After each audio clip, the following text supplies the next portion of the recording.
بسم اللہ الرحمن الرحیم۔ صوفی عاشق پوڈ کاسٹ سیریز میں خوش آمدید۔ میں ہوں آپ کا ہوسٹ ڈاکٹر وسیم عباس۔ تاریخ انسانی کا جب ہم مطالعہ کرتے ہیں تو معاشرے کو جوڑنے کے لیے مختلف پیرائے اپنائے گئے۔ ان میں سے ایک جو پیرایا تھا وہ صوفیہ کرام علیہ السلام کا تھا۔ صوفیہ کیا کرتے تھے کہ لوگوں کو ذات پات، نسل، برادری، مذہب سے ہٹ کر بطور انسان ایک دوسرے کو جوڑنے کا کام کرتے تھے۔ آج ہم ایک ایسے صوفی شخصیت کے اوپر بات کرنا چاہ رہے ہیں جس کا عنوان ہے حضرت سخی شہباز قلندر کا پیغام امن۔ حضرت سخی شہباز قلندر رحمہ اللہ تعالی علیہ ایک ایسی شخصیت ہے جنہوں نے معاشرے کو جوڑنے کے لیے اپنی گراں کی خدمات جو ہے وہ سر انجام دی۔ تو اس موضوع پر بات کرنے کے لیے آج میں نے جس شخصیت کو دعوت دی ہے وہ ہیں ڈاکٹر سید بریر عباس نقوی صاحب۔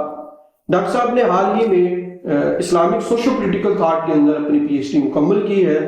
ان کا جو عنوان تھا مغربی میڈیا پر اسلاموفوبیا کے مباحث، اس کا تجزیاتی مطالعہ تھا۔ ڈاکٹر صاحب کے قومی اور بین الاقوامی تحقیقی مجلات کے اندر متعدد آرٹیکل جو ہیں وہ پبلش ہو چکے ہیں۔